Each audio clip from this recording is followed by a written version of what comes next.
नमस्कार दोस्तों, हमारे YouTube चैनल पर आपका स्वागत है। आज हम पढ़ेंगे प्रश्नावली 1.1। देखिए, जो हमारा पहला प्रश्न है इसमें पूछा है कि इन संख्याओं का हमें HCF बताना है यूक्लिड विभाजन प्रमेयिका का प्रयोग करके। तो देखिए, पहले समझिए यूक्लिड विभाजन प्रमेयिका होती क्या है। अगर जैसे कोई दो संख्या दिया हुआ है, मान लीजिए 225 और 135, इन्हीं संख्याओं को हम ले लेते हैं। तो यूक्लिड विभाजन प्रमेयिका कहती है अगर दो संख्याएं, ये हो गई हमारी a और ये हो गई हमारी b, अगर दो संख्याएं a और b दी हुई हैं तो इनमें एक संबंध होता है कि a जो है a बराबर होगा p गुणे q प्लस r। अब ये जो q है ये है हमारा शेषफल, भागफल। भागफल मतलब जब हम a में b से भाग देंगे तो भाग देने के बाद हमारा जो उत्तर आएगा वही होगा q, और r मतलब हमारा नीचे शेषफल बचेगा वो होगा हमारा r। अब देखिए, हम अब लिखते हैं 225 बराबर 135। अब हम 225 में 135 से भाग देंगे, तो जब हम 225 में 135 से भाग देंगे तो ये हम आ जाएगा एक बार, तो यहाँ पे आएगा 135, ये हमारा 0 हो जाएगा और 12 में से 3 जाएगा तो यहाँ बचेगा 9, ये हमारा कट गया, मतलब आया 90।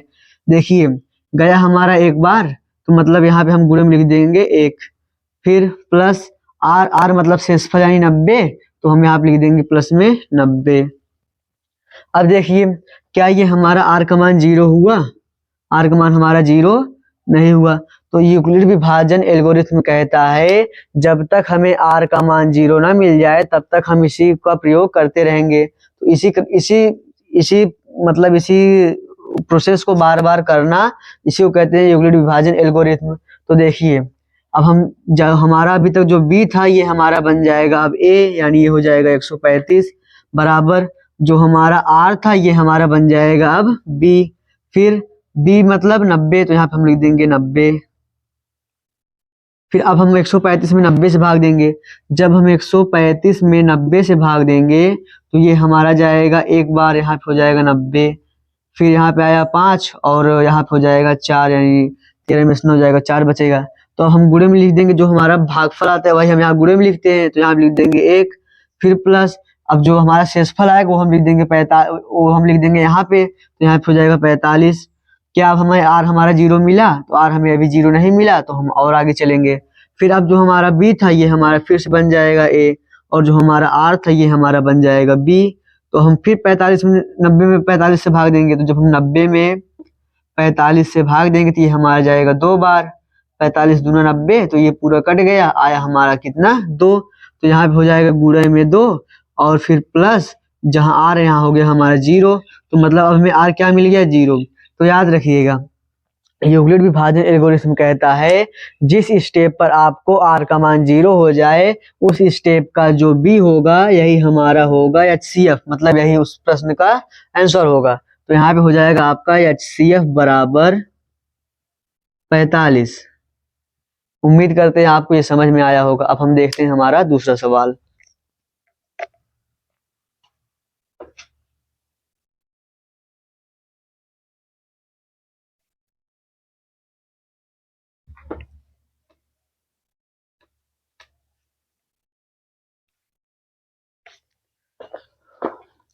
हमारा दूसरा सवाल है 196 और 38,220। देखिए, अब हमारा अगला जो सवाल है ये है 38,220 और 196। याद रखिएगा, जो बड़ा होता है वो हमेशा ए बनेगा और जो छोटा होगा वो हमेशा बी बनेगा। मतलब जो बड़ा होगा वो हमारा भाज्य बनेगा, यानी यहाँ पे हम लिख देंगे एक जगह पे 38,220 बराबर जो हमारा छोटा होगा वो हमारा बी बनेगा, मतलब भाजक बनेगा। तो यहाँ पे हम बराबर को सब लिख देंगे 196। अब हम 196 से 38,220 में भाग देंगे, जो हमारा आंसर आएगा मतलब जो हमारा भागफल आएगा उसको हम गुणे में लिखेंगे यानी यहाँ, और जो हमारा शेषफल बचेगा उसको हम प्लस में लिख देंगे। तो देखिए, अब हम 38,220 में भाग देंगे कितने से? 196 से। तो अब देखिए, अब पहले तो ये जाएगा 2 बार हम ले जाएंगे ज्यादा हो जाएगा, इसलिए हम ले जाएंगे एक बार, तो ये हमारा हो जाएगा एक बार जाएगा तो यहाँ पे आ जाएगा 196।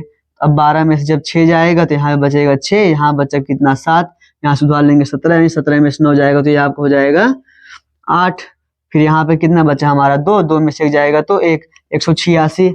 अब हम फिर 2 उतार लेंगे। तो अब देखिए यहाँ पे अब किसी बड़ी संख्या से जब किसी बड़ी संख्या में भाग देना हो तो इस संख्या का 2 अंक हम ले लेंगे और इसके 3 अंक। तो अब यानी कि अब हम 19 का पहाड़ा पढ़ेंगे ताकि 186 से ज्यादा ना हो। तो देखिए अगर हम 19 का पहाड़ा पढ़े मतलब हम अगर 19 में हम गुणा करें किससे, देखिए 19 नौवैया 171 होगा आपका। अगर हम 19 दहामा देखें तो 19 दहामा 190 हो जाएगा। यानी कि अगर हम आपका देखें 9 बार, कितनी बार, 9 बार, तो ये यहाँ पे हो जाएगा 9 9 81, यानी 19 9 171 होता है। यानी हम 9 से देखेंगे तो यहाँ पे हम ले लेते हैं पूरा 196 में हम 9 से गुणा करके देखते हैं तो 6 9 54 होता है, 4 हासिल लगा 5 आपका, 9 9 81, 5 86 और 9 1 कम 9, 9 1 कम 9 और 8 17 हो जाएगा ये आपका। तो यहाँ पे हो जाएगा आपका आ गया 1764, यानी 1764। अब 12 में से 4 गए 8 बचा, फिर 15 में से 6 जाएगा तो 9 और यहाँ 7 में 7 जाएगा तो कुछ नहीं बचेगा, ये आपका बचा 98। यहाँ पे हम उतार देंगे अब 0। अब फिर वही काम करेंगे हम, अब 196 का पहाड़ा पढ़ेंगे ताकि इससे ज्यादा ना हो। फिर ये देखिए 9 बार गया तो हम यहाँ पे आपका ये 9 लिख देंगे। अब ये आपका जाएगा देखिए 19 का पहाड़ा हम पढ़ेंगे ताकि 98 से ज्यादा ना हो। तो 19 38 29 57 29 चौक 76 29 पंचे 95, 19 छक्का 114 ज्यादा हो जाएगा तो हम 5 बार ले जाएंगे यानी 19 पंचे 95 हो जाएगा। तो देखिए अब हम 196 में जब हम 5 से गुणा करेंगे तो ये 6 पंचे 30 हो जाएगा और हासिल लगा 3, फिर 9 पंचे 45, 3 48, फिर 5 1 कम 5 4 9। कहने का मतलब जब कभी भी ऐसी संख्याएं आए कि यहाँ किसी बड़ी संख्या से किसी बड़ी संख्या में भाग देना हो तो आप इनका 2 अंक ले लें। अगर इनका 2 अंक इनसे छोटा हो तो हम इनका 3 अंक ले लेंगे, नहीं तो हम इनका भी 2 अंक ले लेंगे। ठीक है, तो आप कितनी बार जाएगा ये 5 बार, 5 बार गया, आ गया आपका कितना 980। ये आपका कट गया पूरा। तो हमारा जो भागफल आया है मतलब भाग देने के बाद जो हमारा उत्तर आया वो हमको मिला कितना 195। तो हम यहाँ पे लिख देंगे 195 और शेषफल हमारा कितना है 0। अब यहाँ पे देखिए जो आपका r है ये पहले ही स्टेप में क्या मिल गया हमें 0। कहने का मतलब हमारा जो उत्तर होगा वो यही हो जाएगा। तो यहाँ पे हो जाएगा हमारा HCF बराबर 196, यानी कि जिस स्टेप में हमारा r 0 मिल जाता है उसी स्टेप का जो b होता है वही हमारा उत्तर होता है। तो कहने का मतलब हमारा उत्तर हो जाएगा 196। अब देखिए जो पहला सवाल है इसमें 3 सवाल हैं।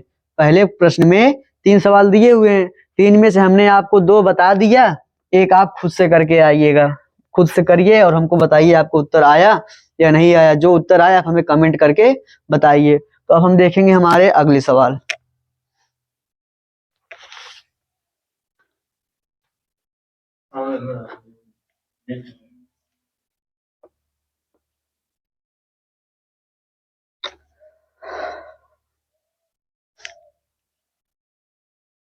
जो हमारा अगला प्रश्न है इसमें कह रहा है कि दर्शाइए कि कोई भी धनात्मक विषम पूर्णांक 6q+1 या 6q+3 या 6q+5 के रूप का होता है जहां q कोई पूर्णांक है। तो हमें सवाल में दिखाना है कि अगर कोई धनात्मक विषम पूर्णांक है तो वो 6q+1 या 6q+3 या फिर 6q+5 के रूप का होता है।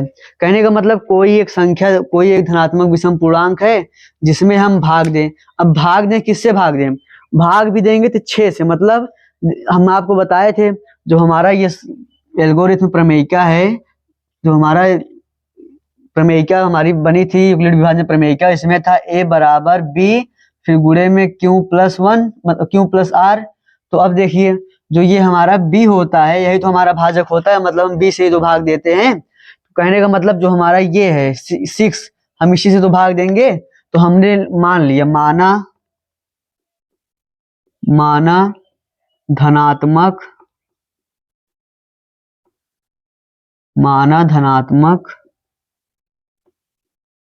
विषम पूर्णांक बराबर ए। हमने मान लिया जो हमारा धनात्मक विषम पूर्णांक है, मतलब जो हमारा धनात्मक विषम पूर्णांक होते हैं वो हमारे कौन क्या हो गए, ए। यानी कि अब हम ए में भाग देंगे। अच्छा, ए में भाग देंगे, किससे भाग देंगे? हमारा दिया हुआ 6q+1, 6q+3, 6q+5 ग्रुप का दिखाना है, मतलब हम 6 से भाग देंगे। तो हम यहाँ पे लिख देंगे क्या, 6। उसके बाद फिर q+r। अब आपका q कुछ भी हो सकता है, r कुछ भी हो सकता है, लेकिन r की एक सीमा है कि r कभी भी 6 के बराबर या उससे बड़ा नहीं होगा, मतलब हमेशा 6 से छोटा ही रहेगा।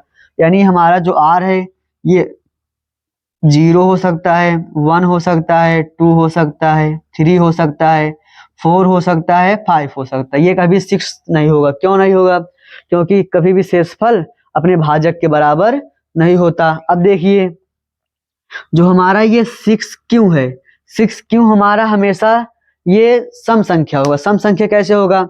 6 क्या है? एक सम संख्या है। अब किसी भी सम संख्या में हम चाहे सम से गुणा करें या फिर विषम से गुणा करें, उसका उत्तर हमेशा आता हमारा सम ही है।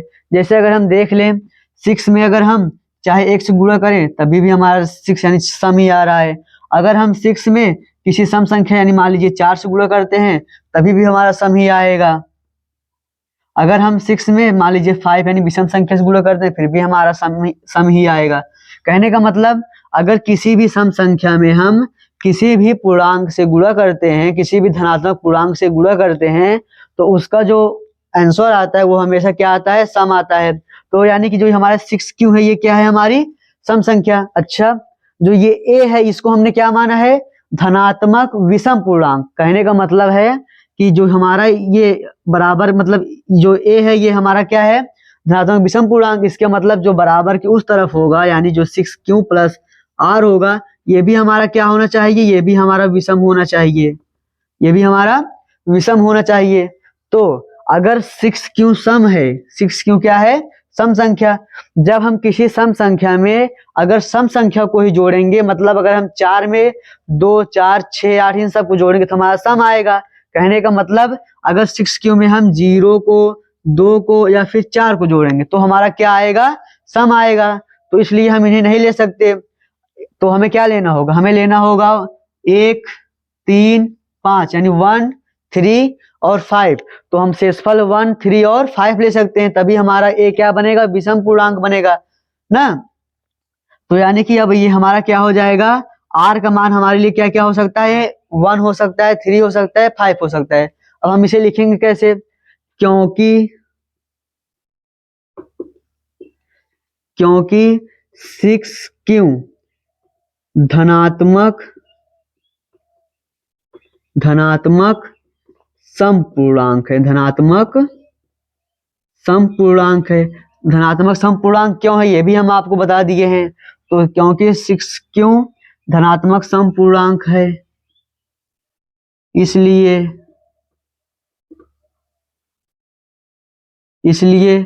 हम शेषफल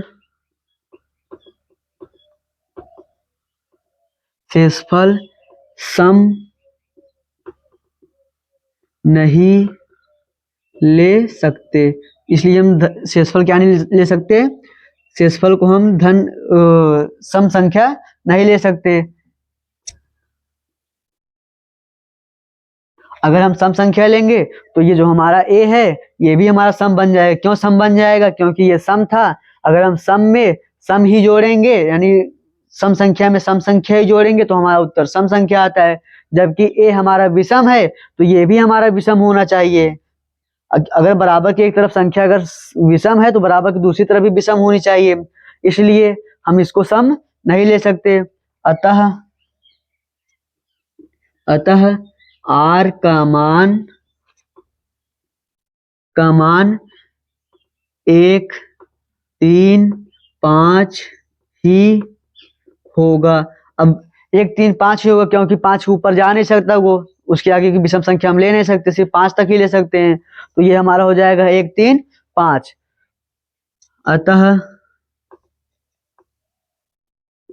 अतः कोई भी धनात्मक विषम पूर्णांक विषम पूर्णांक 6q plus 1 comma 6q plus 3 comma 6q plus 5 के रूप का होता है।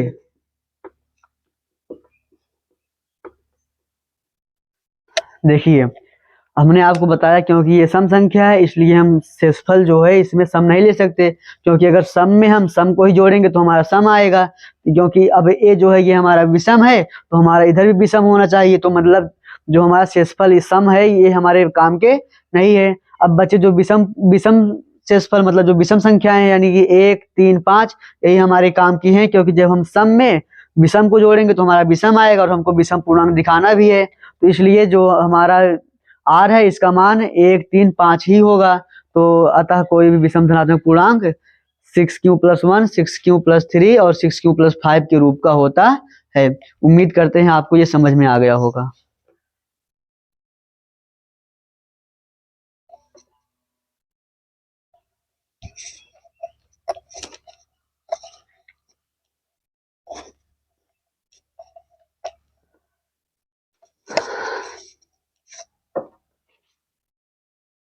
अब जो हमारे अगला सवाल है, हमारे अगले सवाल में बोल रहा है कि किसी परेड में 616 सदस्यों वाली एक सेना की टुकड़ी है। 616 सदस्यों वाली एक सेना की टुकड़ी है।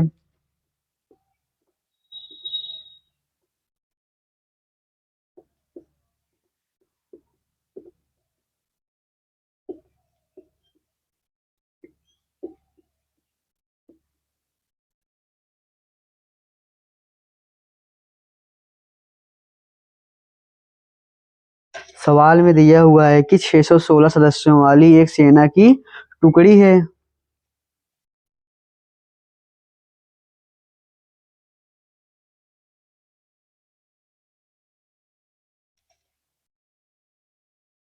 जिसके जिनको 32 सदस्यों वाले एक आर्मी बैंड के पीछे मार्च करना है, मतलब ये जो 616 सदस्य की आर्मी की टुकड़ी है, इनको 32 सदस्यों वाली एक आर्मी बैंड की टोली है जिसके पीछे इनको मार्च करना है।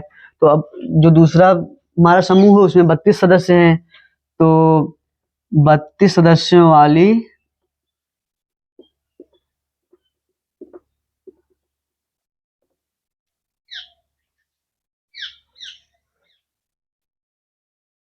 एक आर्मी बैंड के पीछे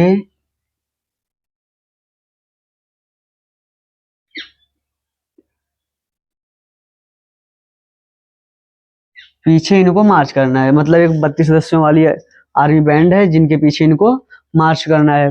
अब देखिए, लेकिन इसमें कह रहा है कि जो इनकी संख्या होनी चाहिए, मतलब जितने स्तंभ में इनको बांटा जाएगा उनके स्तंभों की जो संख्या है ये क्या होनी चाहिए आपकी, इनके स्तंभों में जो इन सदस्यों की संख्या वो समान होनी चाहिए, मतलब जितना एक में हो उतना सभी में हो। अब ये निकलेगा कैसे, अगर आप ध्यान से देखें तो कोई ऐसी संख्या होगी जो इनको भी काटेगी इनको भी काटेगी, मतलब जिससे ये भी कट जाएगा ये भी कट जाएगा। उसी उसी से मतलब मान लीजिए जैसे 2 है, 2 से ये भी कटेगा और 2 से ये भी कटेगा, यानी कि अब 2 लाइन बनेगा जिसमें से आगे ये रहेंगे और पीछे ये रहेंगे, तभी तो संख्या ऐसी आएगी जिससे कि जितना इसमें रहेंगे उतने लोग इसमें भी होंगे। अच्छा, कहने का मतलब हमको ऐसी संख्या बड़ी से बड़ी ऐसी संख्या ढूंढनी है जिससे ये भी कट जाए और ये भी कट जाए। अच्छा, अब आप पढ़े हैं HCF। HCF का मतलब होता है हाईएस्ट कॉमन फैक्टर, मतलब सबसे बड़ी ऐसी संख्या जो दोनों में मिलती हो। अच्छा, मतलब कि हमको अगर दोनों में ऐसी संख्या ढूंढना है जो दोनों में मिलती हो सबसे बड़ी संख्या, तो हम उसके लिए निकालेंगे HCF, यानी कि जो 32 और 616 का जो HCF होगा वही हमारा उत्तर होगा। तो हम इनका और इनका निकालेंगे HCF, वो भी यूक्लिड विभाजन एल्गोरिथ्म का प्रयोग करके। तो देखिए, यहाँ पे हो जाएगा आपका 616 और 32। अब इनमें जो बड़ा है ये हमारा बन जाएगा A और जो छोटा है ये हमारा बन जाएगा B। तो ये हमारा अब 32 में जब हम 32 से 616 में भाग देंगे, जो हमारा आंसर आएगा उसको हम पूरा में लिख देंगे और जो हमारा शेषफल आएगा उसको हम यहाँ प्लस में लिख देंगे। यही क्रिया हम तब तक करते रहेंगे जब तक कि हमारा आर का मान 0 न मिल जाए। तो चलिए हम अब 616 में 32 से भाग दे के देखते हैं। देखिए फिर वही बात, संख्या हमारी बड़ी हो गई तो हम अब 3 का पहाड़ा पढ़ेंगे। देखिए हम 3 ले रहे हैं और इसमें भी अगर हम ये जो पहली संख्या है ये अगर इससे बड़ी है तो हम एक ही संख्या लेंगे, अगर इससे छोटी है तो 2 संख्या ले लेंगे। अगर आप ध्यान दें तो ये जो 6 है 3 से बड़ा है तो हम एक ही संख्या लेके देखते हैं। तो देखिए 3 दूना आपका हो जाएगा 6, मतलब 3 पहाड़ा जब हम 2 बार पढ़ेंगे 6 हो जाएगा। लेकिन अगर ध्यान दें तो जब हम 32 में 2 से गुणा करेंगे तो आपका हो जाएगा ये 4 और ये हो जाएगा 6, मतलब आ गया आपका 64, ये बड़ा हो गया। तो जब कभी भी आप इस तरह से भाग देंगे तो अधिकतर क्या होता है, या तो जैसे हम 3 दूनी 6 मतलब 2 बार गया, या तो वही होगा या फिर उससे एक कम होगा। अधिकतर इसी में आपको उत्तर यही 2 में मिल जाता है। तो कहने का मतलब अब ये तो हमारा 32 मतलब अगर 2 बार हम ले जाएंगे बड़ा हो जाएगा, इसलिए हम एक बार ले जाकर देखेंगे। तो जब एक बार ले जाएंगे तो 32 ही आएगा, तो एक बार ले गए हमारा आ गया क्या 32। तो अब 11 में से 2 जाएगा तो 9 हो गया, और आपके यहाँ बचा 5, 5 में से 3 जाएगा तो आपका हो गया 2। अब हम उतार लेंगे 6। अब फिर से आप देखिए 3 है, यहाँ पे क्या है 2, तो 3 से जो है 2 छोटा है तो हम लेंगे 2 संख्या, तो एक और संख्या हम ले लेते हैं। मान लीजिए हमारा हो गया अब आपका ये 29। अब अगर देखिए तो 3 नवा आपका होता है 27 और 3 धाम हो जाता है आपका 30। इसका मतलब 30 तो ज्यादा हो गया, हम ले जाके देखते हैं 9 बार। जब हम इसको हम मतलब 32 में जब हम 9 से गुणा करेंगे तो ये हो जाएगा आपका 18, यहाँ पे हो गया 1, फिर 27 एक 28, 9 3 27 एक 28, 288 लगभग इसके करीब ही है। अगर हम इसके और ऊपर मतलब 3 धाम अगर मतलब अगर हम 10 बार ले जाएंगे, 10 बार तो जाता नहीं है, लेकिन मान लीजिए अगर हम 10 बार ले जाते तो ये आपका कितना हो जाएगा 3200 मतलब 320 हो जाएगा, जो गलत वो इससे 296 से बड़ा है। तो हम कितनी बार ले जाएंगे 9 बार। 9 बार अगर हम ले जाएंगे तो हमारा हो जाएगा कितना 288, आ गया आपका 288। अब 16 में से 8 जाएगा तो बचेगा 8, यहाँ पर कितना बचा आपका 8, 9 था एक उधार लिए वहां पे, यहाँ बचा 8। जब 8 में से 8 जाएगा तो यहाँ पे बचेगा 0, और ये भी आपका कट गया।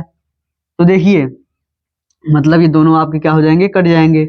यहाँ पर आया कितना आपका शेषफल 8, भागफल कितना आया 19। तो जो भागफल आया वो हम लिख देंगे यहाँ गुणा में, और जो शेषफल आया इसको हम लिख देंगे प्लस में। यानी ये हो गया हमारा अब पहला स्टेप कंप्लीट, मतलब पहला चरण कंप्लीट हो गया। क्या अब हमें आर का मान 0 मिला?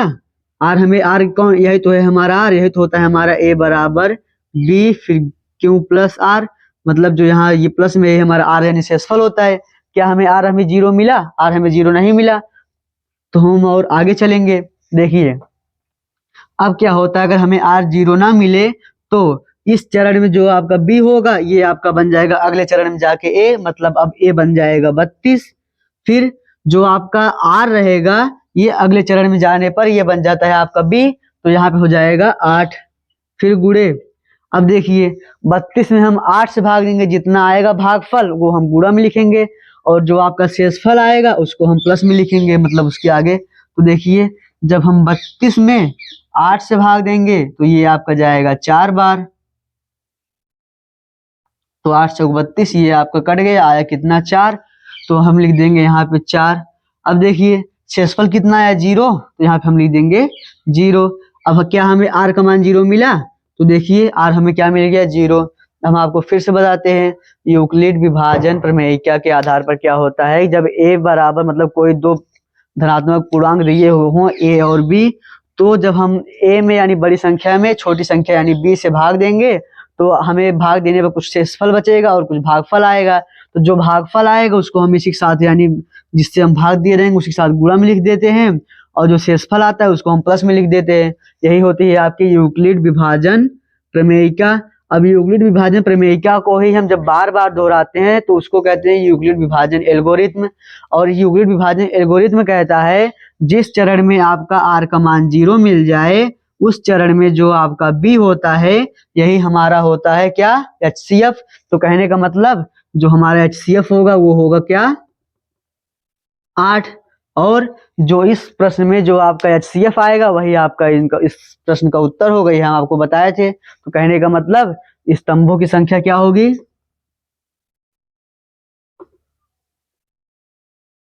स्तंभों की संख्या होगी आपकी 8। स्तंभ कितने होंगे 8। उम्मीद करते हैं आपको समझ में आ गया होगा।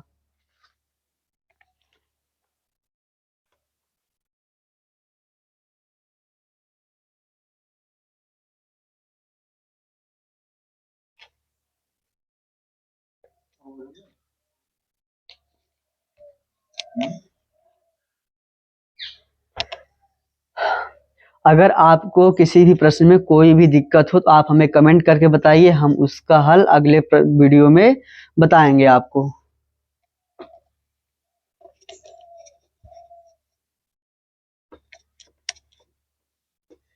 देखिए, पूरा प्रश्न इसलिए नहीं लिखते हैं क्योंकि प्रश्न लिखेंगे तो हमारा वीडियो ज़्यादा लंबा भी जाएगा और हमें दिक्कत भी होगी। इससे बढ़िया हम जो जितना हमारे काम का उतना हम लिख लें और बाकी आगे छोड़ दें। तो देखिए आगे, अब जो हमारा अगला प्रश्न है इसमें कह रहा है यूक्लिड विभाजन प्रमेयिका का प्रयोग करके दर्शाइए कि किसी धनात्मक पूर्णांक का वर्ग किसी पूर्णांक m के लिए 3m या 3m+1 के रूप का होता है। तो देखिए, हमको दिखाना है कि किसी भी धनात्मक पूर्णांक का वर्ग जो है वो किस रूप का होता है, 3m या 3m+1 के रूप का होता है। हमको यही दिखाना है। तो देखिए, अब हम मान लेंगे फिर से,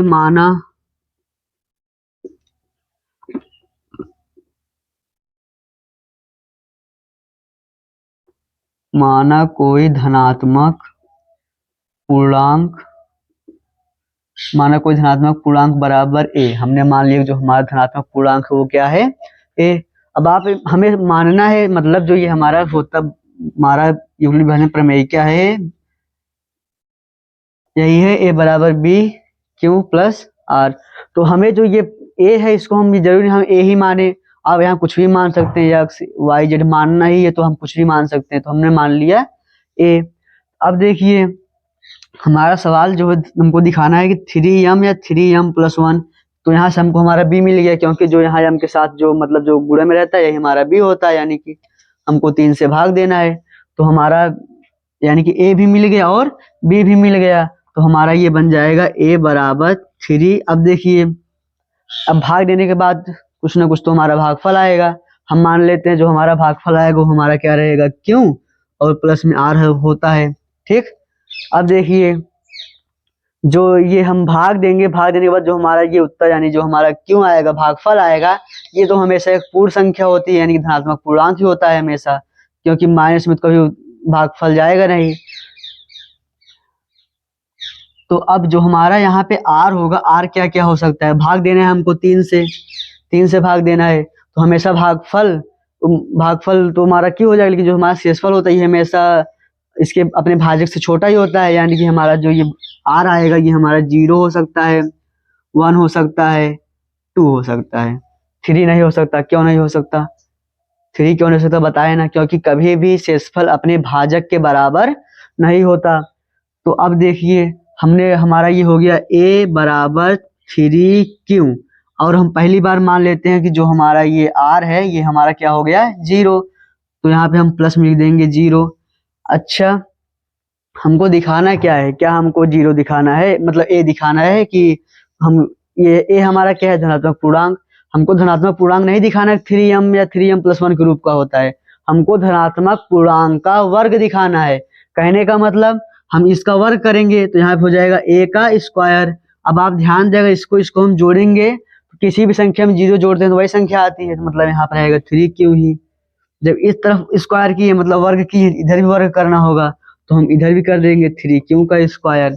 ठीक है, अब a स्क्वायर बराबर, ध्यान दीजिए, ये यहाँ पर ये आपका जो नीचे है इसको कहते हैं आधार, जो यहाँ ऊपर लगा हो इसको कहते हैं घात। जब किसी भी संख्या का घात कुछ भी हो तो क्या करते हैं, जो ये आधार होता है इसका गुणा हम मतलब आधार का गुणा आधार में ही करते हैं। जितना घात होता है उतनी बार करते हैं। कहने का मतलब a का गुणा a में ही करेंगे, कितनी बार करेंगे, 3 बार, क्योंकि घात कितना है, 3। अगर यही घात हमारा 3 ना होके 5 होता तो हम a का गुणा a में ही 5 बार करते हैं। तो उसी तरह अब 3q जो है, 3q की घात कितना है, 2 है, मतलब 3q की पावर 2 है। तो हम 3q का गुणा 3q में ही करेंगे, 2 बार करेंगे। ठीक है, तो अब ये हो जाएगा, हमको देखिए यही दिखाना ही है कि जो हमारा ये किसी भी धनात्मक पूर्णांक होता है इसका जो वर्ग होता है 3m या 3m+1 के रूप का होता है। मतलब हम इसमें कोई छेड़छाड़ करेंगे नहीं, कि जैसा है इसको ऐसे रहने देंगे। तो ये हो जाएगा आपका a स्क्वायर बराबर, अब देखिए जब हम इसका देखिए, जब संख्याओं का गुणा होता है, मतलब जहां पर चर और अचर दोनों हो, तो चर का गुणा चर में होता है, अचर का गुणा अचर में होता है, संख्या मतलब जो चिन्ह होता है उस संख्या के साथ, उसका गुणा यानी चिन्ह का गुणा चिन्ह में होता है। तो यहाँ पे चिन्ह, यहाँ भी प्लस है, यहाँ भी प्लस है, तो प्लस प्लस प्लस ही रहेगा, उससे हमें कोई मतलब उसमें कुछ छेड़ना नहीं, छोड़ दीजिए उसको। अब देखिए, जब 3 का गुणा 3 में होगा तो यहाँ पे हो जाएगा 9, और क्यू का गुणा क्यू में होगा तो यहाँ पे हो जाएगा क्यू स्क्वायर। तो हमको दिखाना क्या है, 3m के रूप में, मतलब हमको 3 चाहिए।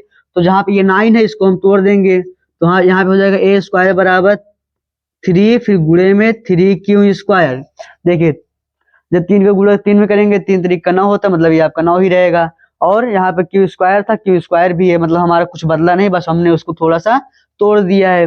अब क्या करेंगे हम, ए स्क्वायर बराबर जो ये आपका पूरा है 3 क्यू स्क्वायर। अगर आप ध्यान दें, क्योंकि क्यू जो है ये हमेशा एक पूर्ण संख्या होती है, जब हम किसी भी पूर्ण संख्या में अगर पूर्ण संख्या से ही गुणा करें या फिर जोड़े, तो उसका मान हमेशा पूर्ण संख्या ही आएगा। पूर्ण संख्या कहने का मतलब एक से लेके आगे जो भी जाएगा, 0 1, मतलब जो भी आगे जाए, इन्हीं को पूर्ण संख्या कहते हैं। तो अगर हम किसी भी पूर्ण संख्या से इसमें गुणा करें तो उत्तर हमेशा पूर्ण संख्या ही आना है। पूर्ण संख्या आने का मतलब है, चाहे अगर 0 से गुणा करेंगे 0 ही आएगा, बाकी और किसी संख्या से गुणा करेंगे या फिर उससे जोड़ेंगे तो हमेशा एक या उससे बड़ी संख्या आनी है। तो कहने का मतलब, अगर हम क्यू के साथ किसी भी संख्या से गुणा कर रहे हैं या फिर इसका वर्ग कर रहे हैं तो हमेशा पूर्ण संख्या ही आएगा। तो हम मान लेंगे ये पूरा क्या है, हमारा यम है। हमने माना कि 3 क्यू स्क्वायर जो है ये हमारा क्या है, यम है। तो जहां पर अब 3 क्यू स्क्वायर है हम लिख देंगे यम, और जहां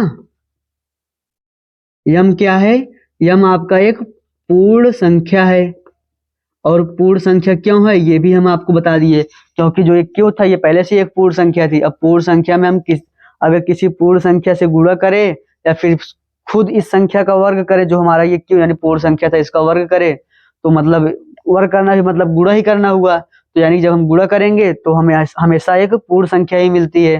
तो यम भी क्या होगा, हमारा एक पूर्ण संख्या। तो ये हमारा पहले तो सिद्ध हो गया कि हाँ, कि किसी भी मतलब कोई भी अगर धनात्मक पूर्णांक है उसका अगर हम वर्ग करेंगे, अगर इस रूप में, मतलब अगर 3 से भाग देकर वर्ग करेंगे तो किस रूप में आएगा, 3m के रूप में। अब हम आगे देखते हैं, अगर हम r बराबर ले लें आपका 1, r की जगह क्या ले लें 1, तो a बराबर हो जाएगा 3q प्लस 1। अच्छा, एक बात ध्यान दीजिएगा, अगर सवाल में दिया हुआ है 3m प्लस 1 में यानी कुछ भी दिया हुआ है, यहाँ पे जो संख्या दी रहे, यहाँ पे जो संख्या दी रहेगी, याद रखिएगा सिर्फ उसी संख्या से भाग देने पे, ऐसा मतलब कि उसी संख्या से जब भाग देंगे तभी ये संबंध बनेगा, नहीं तो नहीं बनेगा। ठीक है, यानी कभी भी जो ये आपकी संख्या बनेगी 3m या 3m+1 ग्रुप में, वो जब 3 से हम भाग देंगे तभी इस रूप में बनेगा, नहीं तो अगर जैसे किसी और संख्या के लिए भाग देंगे तो वो कुछ और संबंध बन जाएगा। ठीक है, तो मतलब जब हम 3 से भाग देंगे तभी ये संबंध बनेगा, 3m या 3m+1 के रूप में आएगा। तो देखिए, अगर हम शेषफल यानी r का मान 1 रख देते हैं तो अब क्या होगा, अब दोनों पक्षों का वर्ग होगा, क्योंकि हमको पूर्णांक का वर्ग दिखाना है। तो a स्क्वायर बराबर 3q+1, इसका भी हम स्क्वायर कर देंगे। अब देखिए,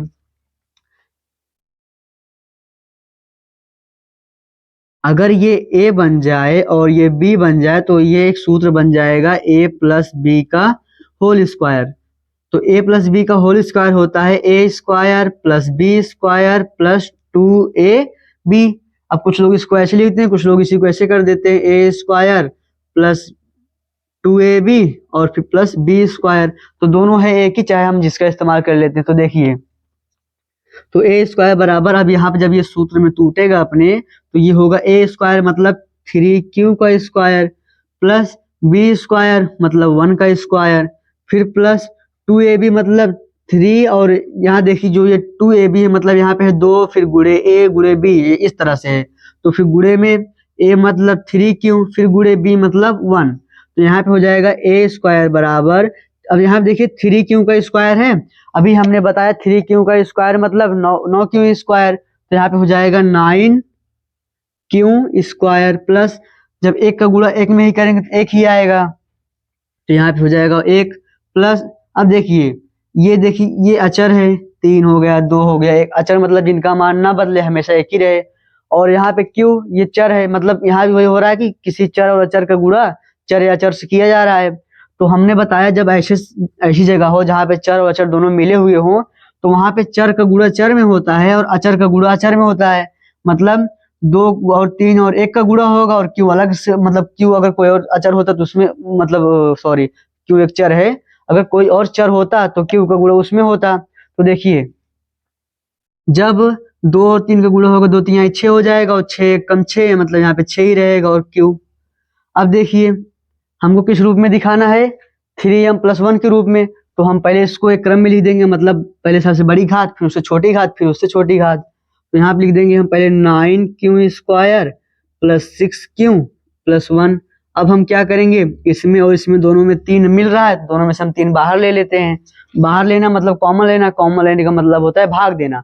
तो जब हम यहाँ 3 जब बाहर ले लिए हम, तो यहाँ पे अब जब 9 में 3 से भाग देंगे, जाएगा 3 बार, तो यहाँ पे हो जाएगा 3q² प्लस, जब हम इसमें से 3 कॉमन लेंगे तो यहाँ पे हो जाएगा 2q। इसको हम बंद कर देते हैं, +1। कॉमन तो यहाँ क्यू भी मिल रहा है, लेकिन हम क्यों बाहर लेंगे नहीं। क्यों नहीं लेंगे, क्योंकि हमको सिर्फ 3 चाहिए बाहर, तो हम 3 ले लिए इसलिए। अब देखिए, अब हम फिर से मान लेंगे ये जो इतना हमारा है ये पूरा हमारा m है, तो हम यहाँ पे लिख देंगे 3q² + 2q = m। तो यहाँ पे हो जाएगा 3m+1, जहाँ m एक पूर्ण संख्या है। क्यों एक पूर्ण संख्या, अभी हम आपको बताए थे। तो यहाँ पे लिख देंगे जहाँ m क्या है आपका, ये पूर्ण संख्या है।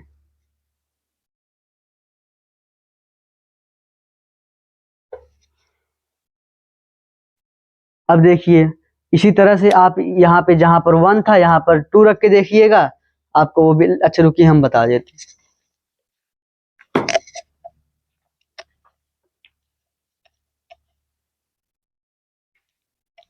देखिए, जब हम a = 3q + r, यही आपका इक्वेशन बना था, मतलब समीकरण बना है।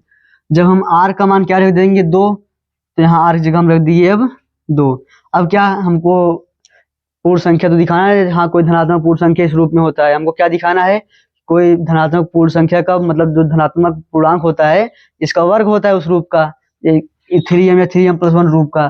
तो यहाँ पे हम कर देंगे इनका वर्ग। तो जब हम a का वर्ग किए, मतलब अगर एक तरफ का वर्ग कर रहे हैं तो अगली तरफ का वर्ग भी करना होगा। तो हम कर देंगे 3q + 2 का होल स्क्वायर।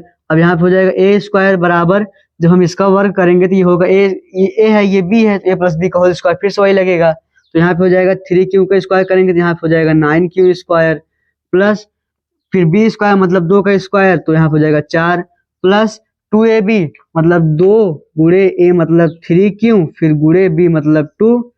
तो यहाँ पे हो जाएगा आपका a² बराबर 9q² + 4 प्लस, देखिए 2 3 6 और 6 दूनी 12, और यहाँ पे क्यू। फिर से हम इसको एक क्रम में रख देंगे। जब एक क्रम में रखेंगे तो ये हो जाएगा 9q² + 12q + 4। अब देखिए, हमको यहाँ पे 1 चाहिए, क्योंकि हमको 1 के रूप का दिखाना था। तो हम यहाँ पे रख देंगे a² बराबर 9q² + 12q प्लस, जहाँ पे 4 है यहाँ पे हम लिख देंगे 3 + 1, मतलब 4 जगह लिख देंगे 3 + 1। अब देखिए, जो ये आपका इतना है, इसमें देखिए 3 कॉमन मिल रहा है, तो हम सब में 3 बाहर निकाल लेंगे। तो यहाँ पे हो जाएगा 3 जब बाहर लेंगे तो यहाँ पे हो जाएगा 3q², क्योंकि जब हम 9 में 3 से भाग, मतलब 9 में 3 से भाग देंगे 3 ही आएगा, प्लस जब 12 में हम 3 से भाग देंगे 4 आएगा, तो यहाँ पे हो जाएगा 4q, प्लस जब 3 में 3 से भाग देंगे तो 1 आएगा, तो ये हो गया +1। अब यहाँ पे हम फिर से ये इतना पूरा जो है हम मान लेंगे। तो माना 3q² + 4q + 1 बराबर m, ये हमने मान लिया। तो यहाँ पे हो जाएगा a² बराबर 3m + 1, ये इतना हो गया आपका m, और फिर प्लस में 1 हो गया, जहां m बराबर, ये आपका क्या है, एक पूर्ण संख्या। तो देखिए, ये कहने का मतलब कोई भी धनात्मक विषम पूर्णांक हो, वो किस रूप का होता है, जब उसका जो वर्ग होता है 3m+1 या 3m के रूप का होता है। उम्मीद करते हैं आपको ये समझ में आ गया होगा। लेकिन हमने आपको बताया था जब ये कंडीशन तभी फॉलो होगी, मतलब ये जो शर्त है तभी लागू होगी जब हम किससे भाग देंगे, 3 से। जब कोई अन्य संख्या से भाग देंगे तो यहाँ पे ये शर्त बदल जाती है। चलिए देखिए,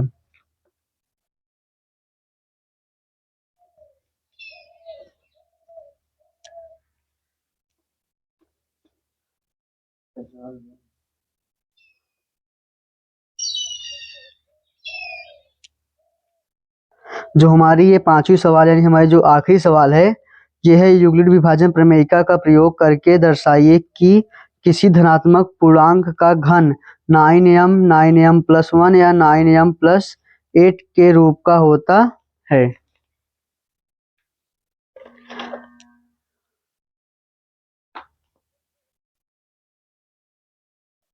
जो आपकी 5वीं सवाल है, इसमें हमको दिखाना है कि कोई भी धनात्मक पूर्णांक का जो घन होता है ये किस रूप का होता है, 9m या 9m+1 या 9m+8 के रूप का।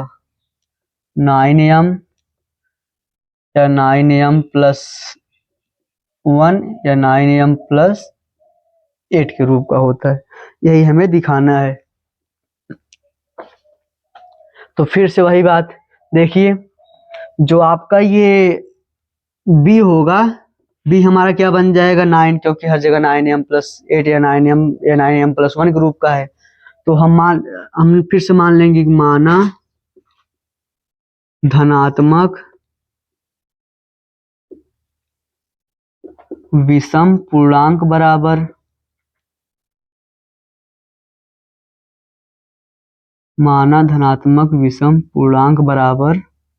a। हमने मान लिया जो हमारा धनात्मक विषम पूर्णांक है वो क्या है, a। तो हम लिख देंगे a बराबर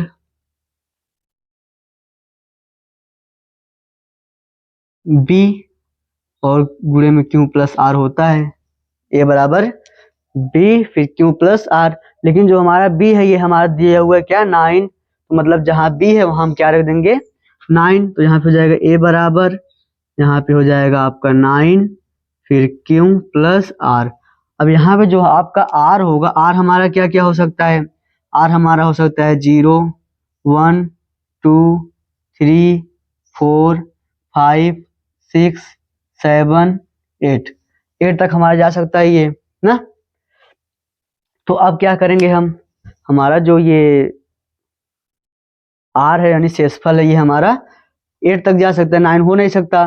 तो अब हम क्या करेंगे, इसका हमें क्या दिखाना है, इसका जो घन यानी इसकी घात जो 3 होती है ये किसके रूप की है, 9m या 9m+1 या 9m+8 के रूप की है। तो हम यहाँ पे लिख देंगे 9q+r की जगह हम ले लेंगे पहले 0। तो यहाँ पे हो जाएगा a बराबर 9q। क्यों, क्योंकि 0 जब हम किसी भी संख्या में 0 जोड़ते हैं तो वही संख्या आती है। तो हमें दिखाना है इसका घन, इसका जो मतलब ये जो हमारा धनात्मक पूर्णांक है, इस धनात्मक पूर्णांक का जो घन है वो हमारा होता है किस रूप का, 9m या 9m+1 के रूप का। तो यहाँ पे धनात्मक पूर्णांक है, धनात्मक विषम पूर्णांक नहीं, सॉरी। देखिए तो यहाँ पे हो जाएगा, अब हम इसका क्या करेंगे, घन। जब हम इसका घन यानी घात 3 करेंगे तो यहाँ पे ये तो वही रहेगा, क्योंकि हमें यही दिखाना ही है, इसमें कोई परिवर्तन होना नहीं है। बराबर जब हम इसका घन करेंगे तो यहाँ पे हो जाएगा 9। देखिए 9 हमको पहले ही बाहर चाहिए, तो 9 हम पहले ही बाहर निकाल लेंगे। पहले यहाँ 9q फिर गुणे 9q फिर 9q, क्योंकि घात 3 है तो 3 बार गुणा होगा। हमको 9 मतलब 1 9 चाहिए बाहर, क्यों, क्योंकि हमको इस रूप का दिखाना था। तो हम हमारा जो 1 9 है वो पहले ही बाहर रहने देंगे। फिर गुणे में 9 9 81 हो जाएगा ये आपका। फिर q q q यानी q की घाते 3 हो जाएगा। फिर हम यहाँ मान लेंगे जो हमारा ये 81 q की घाते 3 है, ये हम मान लिए हमारा यम हो गया। तो यहाँ पे हो जाएगा यम, जहां यम क्या है, यम हमारा एक पूर्णांक है, एक पूर्ण संख्या है।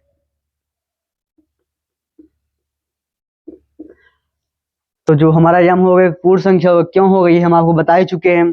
तो यानी कि कोई भी संख्या किस रूप की होगी, ये हमारी 9 यम, ये तो हमारा मिल गया।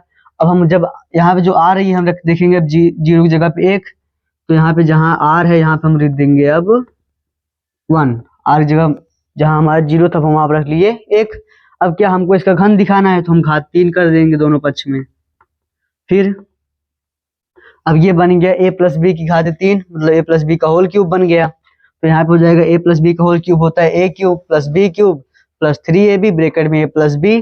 तो हमारा हो जाएगा a प्लस, यहाँ पे हो जाएगा पहले a की घात 3 मतलब 9 क्यूब की घात 3 प्लस b की घात 3 मतलब 1 की घात 3, फिर प्लस 3ab मतलब 3 गुणे में 9 क्यूब, फिर गुणे में 1 ब्रैकेट में a प्लस बी मतलब 9 क्यूब प्लस 1।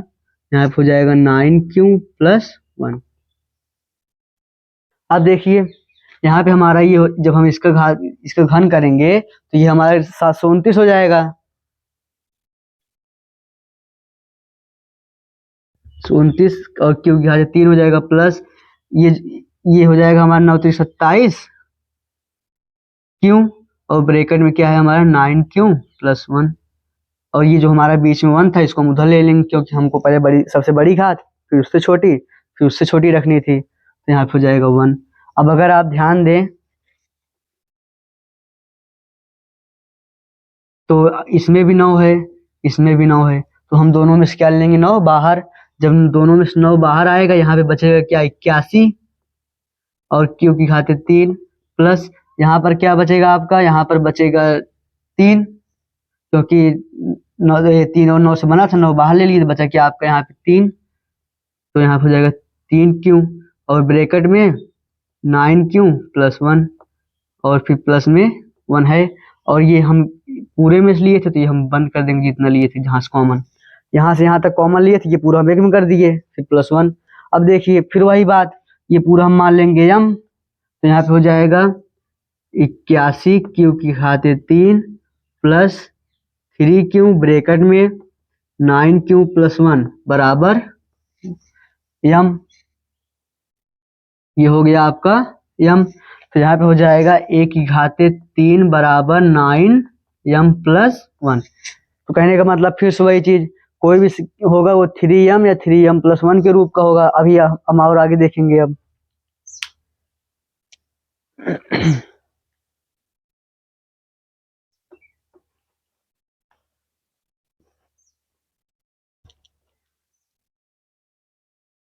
अब हम r की जगह पे 2 रख के देखेंगे तो यहाँ पे हो जाएगा a बराबर 9 क्यू प्लस r होता है तो r हम रखेंगे अब 2।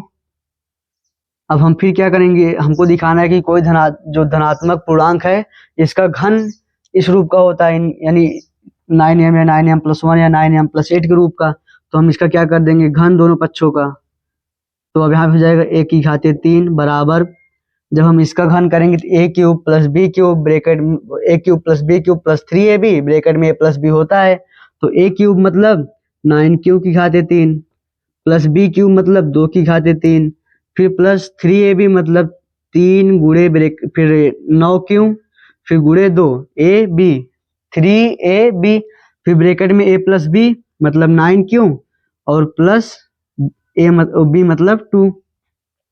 अब फिर से देखिए जब हम 9 क्यू जो है 9 क्यू का गुणा 9 क्यू में ही कितनी बार 3 बार करेंगे। तो देखिए 9 9 81 होता है और 81 9 ये 729 होता है। तो यहाँ पे हो जाएगा 729 और जो क्यू घाते 1 2 3 जब गुणा होता है और अगर आपका आधार समान हो तो घाते जुड़ जाती हैं। तो यहाँ पे हो जाएगा क्यू की घाते 3 फिर प्लस, अब हम फिर क्या करेंगे ये वाला पद इधर ले लेंगे क्योंकि यहाँ पे क्यों है तो सबसे बड़ी घात फिर उससे छोटी फिर उससे छोटी। तो 9 3 27 27 दूनी 54। तो यहाँ पे हो जाएगा 54 क्यों ब्रैकेट में 9 क्यू प्लस 2 हो गया।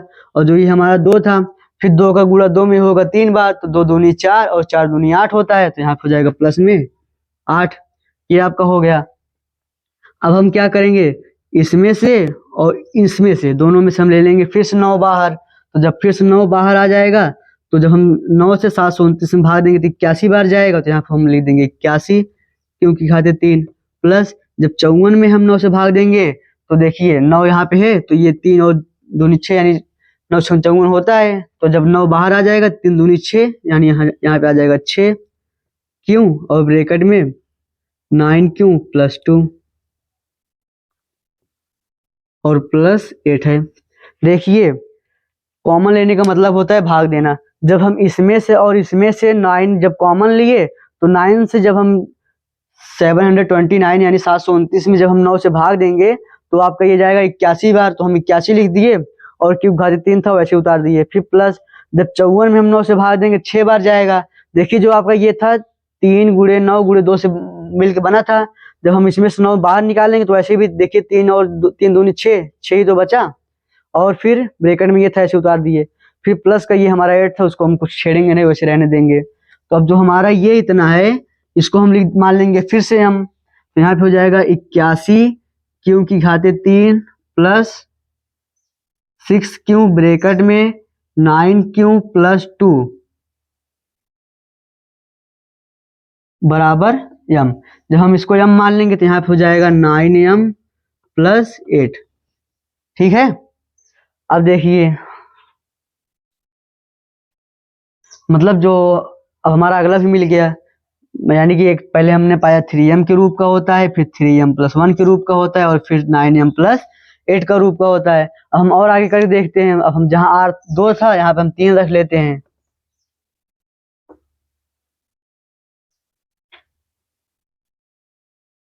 देखिए अब ये हो जाएगा आपका a बराबर 9 क्यू प्लस r।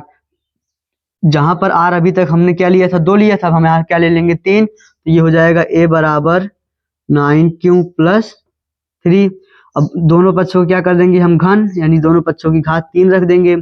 फिर ये हम बदलेंगे नहीं, क्योंकि हमको ये दिखाना ही है कि कोई धनात्मक पूर्णांक जो है वो किसके रूप का होता है, उसका घन जो है 9m या 9m प्लस 1 या 9m प्लस 8 के रूप का होता है। तो हम इसको ऐसे रहने देंगे, यानी a की घात 3 बराबर a क्यूब, पहले होता है a क्यूब, तो यहाँ पे हो जाएगा 9 क्यू की घात 3 प्लस b क्यूब मतलब 3 की घात 3 प्लस 3ab, यानी 3 गुणे a मतलब 9 क्यू और गुणे b मतलब 3।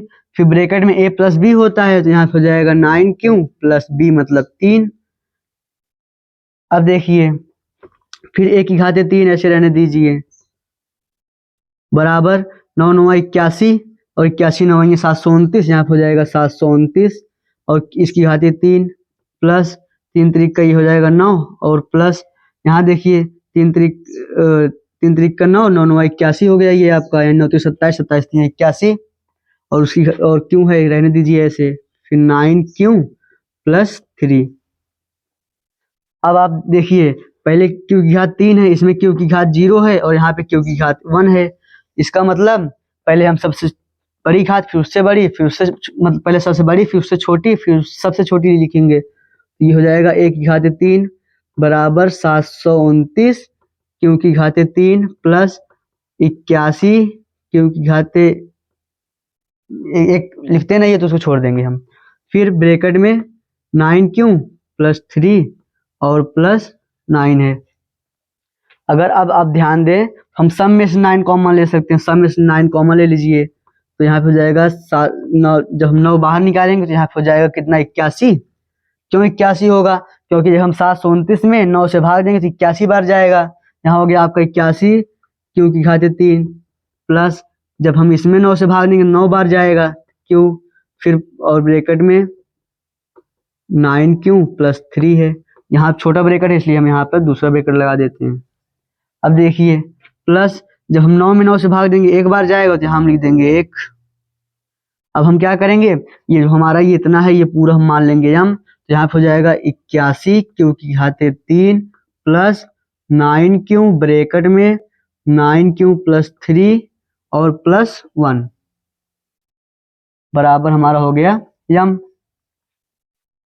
तो हमारा ये क्या हो जाएगा a की घात 3 बराबर 9m। तो देखिए हमें फिर से क्या मिल गया 9m। इसी तरह जब हम आगे बढ़ते जाएंगे हमारा फिर से 9m प्लस 1 9m प्लस मतलब ये इन्हीं तीनों के रूप का मिलेगा और किसी अन्य रूप का नहीं मिलेगा। आप आगे कर चेक कर लीजिए, जहां कोई दिक्कत हमें कमेंट करके बताइएगा, हम आपको आगे फिर से बता देंगे। धन्यवाद।